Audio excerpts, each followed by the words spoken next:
नमस्कार दोस्तों। आज हम लोग सेंटेंस के बारे में समझने का काम करेंगे।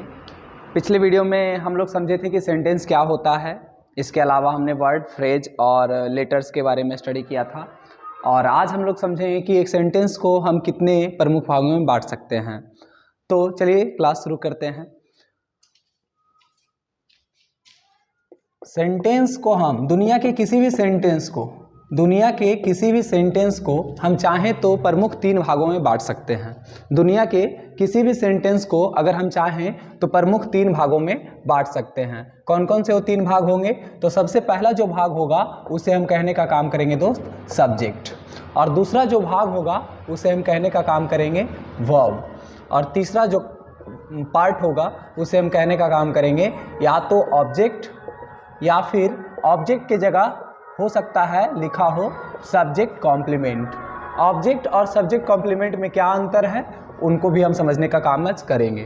तो हमारे सेंटेंस के जो यहाँ पे प्रमुख भाग हैं, यानी कि उन्हें कितने भागों में बांटा जा सकता है, उसके बारे में यहाँ पे हम चर्चा करना चाह रहे हैं। कि एक सेंटेंस को पिछले वीडियो में हम समझे थे कि सेंटेंस होता क्या है, a group of words with complete meaning, यानी कि शब्दों का वैसा समूह जिसका पूरा पूरा अर्थ निकले, उसी को हम सेंटेंस कह सकते हैं। और आज हम लोग समझेंगे कि एक सेंटेंस को प्रमुख हम कितने भागों में बांट सकते हैं। यानी दुनिया के किसी भी सेंटेंस को प्रमुख तीन भागों में बांटा जा सकता है, जिसमें पहला जो शब्द आएगा, पहला जो पार्ट होता है वो सब्जेक्ट होता है, दूसरा पार्ट होता है वर्ब, और तीसरा पार्ट या तो ऑब्जेक्ट रह सकता है या फिर सब्जेक्ट कॉम्प्लीमेंट रह सकता है। तो चलिए एक एक करके समझने का काम करेंगे। सब्जेक्ट किसे कह सकते हैं? तो सब्जेक्ट कह सकते हैं डूअर ऑफ एन एक्शन, यानी काम करने वाले को, या फिर द वन और anything which is talked about.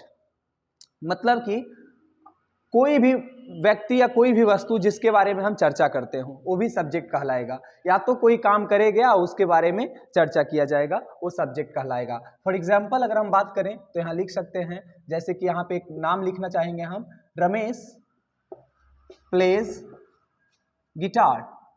Ramesh guitar बजाता है। तो इसमें काम करने वाला कौन है? रमेश। कोई काम कर रहा है तो एक काम करने वाला हमारा हो गया सब्जेक्ट।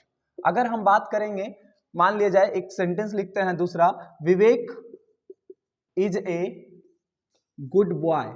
तो विवेक इज ए गुड बॉय, इस वाक्य में, इस सेंटेंस में विवेक कोई काम नहीं कर रहा है, विवेक कोई काम नहीं कर रहा है, लेकिन फिर भी यह क्या हुआ? सब्जेक्ट। क्यों? क्योंकि भाई इसके बारे में चर्चा किया जा रहा है। तो काम करने वाला या जिसके बारे में चर्चा किया जाए वह वाक्य का सब्जेक्ट कहलाता है। ये व्यक्ति भी हो सकता है या कोई वस्तु भी हो सकता है। जैसे अगर हम कहें, अगर हम कहने का काम करें the pen is new, the pen is new, यानी कि कलम नई है, तो द पेन इज न्यू, इसमें हम चर्चा कर रहे हैं किसके बारे में? पेन के बारे में। तो पेन यहाँ पे क्या हो जाएगा? सब्जेक्ट हो जाएगा। अगर हम आगे बढ़ने का काम करें मेरे दोस्त, तो अब हम समझने का काम करेंगे थोड़े सा वर्ब को। वर्ब क्या होता है? वर्ब का हिंदी आप सभी को पता है, क्रिया। वर्ब को हम हिंदी में क्रिया कहते हैं। वर्ब क्या होता है? तो जिससे कुछ करने या कुछ होने का बोध हो, जिससे कुछ करने या कुछ होने का बोध हो, वही वर्ब कहलाता है। या कोई एक्शन भी हो सकता है, अगर हम चाहें तो इसे ऐसे समझ सकते हैं कि वर्ब कोई एक्शन भी हो सकता है, या फिर कोई state of being, state of being, यानी कुछ होने की अवस्था, कुछ होने की अवस्था को भी यह दिखा सकता है। तो जो जिससे कुछ करने या कुछ होने का बोध हो वही वर्ब कहलाएगा। फॉर एग्जाम्पल अगर हम कहें इसी बात में, अगर इसी सेंटेंस में हम समझने का काम करें कि जैसे रमेश प्लेज गिटार, तो भाई रमेश सब्जेक्ट हो गया। अब ये कौन सा काम कर रहा है? तो बजाने का काम कर रहा है। क्या बजाने का काम कर रहा है? गिटार। तो गिटार, यहाँ पे गिटार बजाने का काम कर रहा है, तो ये एक एक्शन हो गया, इस वजह से इसे हम लोग वर्ब के अंतर्गत रखेंगे। ठीक उसी प्रकार विवेक इज ए गुड बॉय, तो यहाँ पे वर्ब कौन सा है? तो भाई विवेक इज यहाँ पे क्या हो गया? वर्ब हो गया, क्योंकि स्टेट ऑफ बीइंग को दिखा रहा है कि भाई क्या है स्टेट, इसकी मतलब क्या होने की अवस्था है? तो भाई एक अच्छा लड़का होने की अवस्था है। तो विवेक इज ए गुड बॉय। ठीक उसी प्रकार यहाँ पे भी इज क्या है? वर्ब है, क्योंकि द पेन इज न्यू, यहाँ पे पेन के स्टेट ऑफ बीइंग बता रहा है। तो आई होप कि ये समझ में आया होगा कि या तो कुछ करने का बोध होगा या फिर कुछ होने का बोध होगा, तो ही क्या कहलाएगा? वर्ब कहलाएगा। वर्ब को प्रमुख हम दो भागों में बांटते हैं, एक होता है हेल्पिंग वर्ब और एक होता है मेन वर्ब, जिसकी चर्चा हम आगे आने वाले वीडियो में करेंगे। फिलहाल हम लोग आगे की ओर अगर हम बढ़ें, और यहाँ पे एक बड़ा ही प्यारा शब्द लिखा हुआ है हमारा ऑब्जेक्ट। यानी कि ऑब्जेक्ट किसे कहते हैं, तो ऑब्जेक्ट का हिंदी आप सभी को पता है कर्म। ऑब्जेक्ट क्या होता है, तो जो किसी के काम से प्रभावित होता हो। कई बार ऐसा होता है कि आप वाक्य में प्रभावित नहीं भी होता है, कोई जरूरी नहीं कि हर बार किसी के काम से प्रभावित ही हो। तो हम इसे ऐसे समझ सकते हैं कि जिसे ऐसा शब्द जिसे एक्शन वर्ड के बाद लिखा जाए। एक्शन मतलब होता है काम, यानी एक्शन वर्ड के बाद जो भी शब्द आएगा वह ऑब्जेक्ट कहलाएगा। फॉर एग्जांपल अगर हम इस वाक्य में ऑब्जेक्ट की बात करें तो वर्ब के बाद जो एक्शन, वर्ब एक क्या है, एक्शन वर्ड है। एक्शन क्या होता है, जिससे काम होने का बोध हो, यानी काम का बोध हो रहा है, अवस्था का नहीं, एक्शन का। तो एक्शन यानी वर्ब कैसा है, तो एक्शन वर्ब है। तो एक्शन वर्ब के बाद आने वाला जो भी शब्द होगा वो क्या होगा, ऑब्जेक्ट होगा। तो हम इसे ऑब्जेक्ट कह सकते हैं। या फिर कभी ऐसा भी हो सकता है कि जैसे कि ये किसी के काम से प्रभावित भी हो सकता है। किसी के काम से कहने का मतलब कि यानी कर्ता के काम से, सब्जेक्ट के काम से। तो जो सब सब्जेक्ट के काम से प्रभावित होता है वह ऑब्जेक्ट कहलाता है। जैसे कि अगर मैं कहूँ I teach you, I teach you, यानी कि यहाँ पे क्या है कि आई सब्जेक्ट है, यानी कि काम करने वाला। टीच क्या हो जाएगा, तो वर्ब हो जाएगा, यानी कि हम क्या कर रहे हैं, पढ़ाने का काम कर रहे हैं।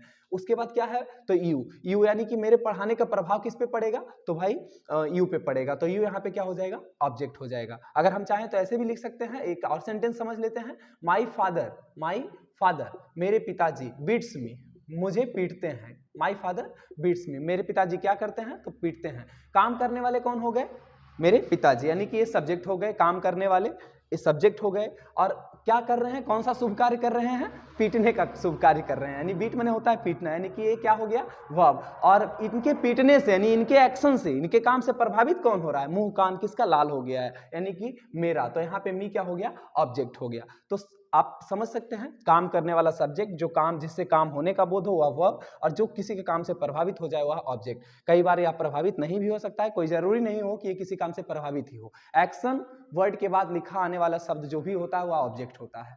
अब हम बात करते हैं सब्जेक्ट कॉम्प्लीमेंट की। सब्जेक्ट कॉम्प्लीमेंट क्या होता है, तो सब्जेक्ट कॉम्प्लीमेंट की अगर हम बात करें तो सब्जेक्ट कॉम्प्लीमेंट एक ऐसा शब्द होता है जो लिखा होता है ऑब्जेक्ट के जगह, लेकिन बात करता है किसके बारे में, सब्जेक्ट के बारे में। यानी कि एक ऐसा सेंटेंस, एक ऐसा शब्द जो ऑब्जेक्ट के जगह पर आकर के सब्जेक्ट के बारे में बात करे वह क्या कहलाएगा, सब्जेक्ट कॉम्प्लीमेंट कहलाएगा। फॉर एग्जांपल अगर हम कहने का काम करें यहाँ पे राहुल इज ए डॉक्टर। अब देखिए यहाँ पे राहुल क्या है, सब्जेक्ट है, क्योंकि इसके बारे में चर्चा किया जा रहा है, सब्जेक्ट हो गया। क्या है भाई, तो ए इज जो है यहाँ पे वर्ब हो गया। अब ए डॉक्टर आखिर है तो कौन, तो राहुल है। तो राहुल यानी कि राहुल के बारे में ही बात कर रहे हैं, तो यहाँ पे राहुल क्या हो गया, राहुल एक डॉक्टर हो गया, यानी डॉक्टर क्या हो जाएगा, तो सब्जेक्ट कॉम्प्लीमेंट हो जाएगा। तो जो सब्जेक्ट ऑब्जेक्ट के जगह पर आकर के सब्जेक्ट के बारे में बात करेगा वही सब्जेक्ट कॉम्प्लीमेंट कहलाएगा। हम ऐसे भी लिख सकते हैं, मान लिया जाए यहाँ पे ऐसे लिख सकते हैं कि सोनम इज ब्यूटीफुल।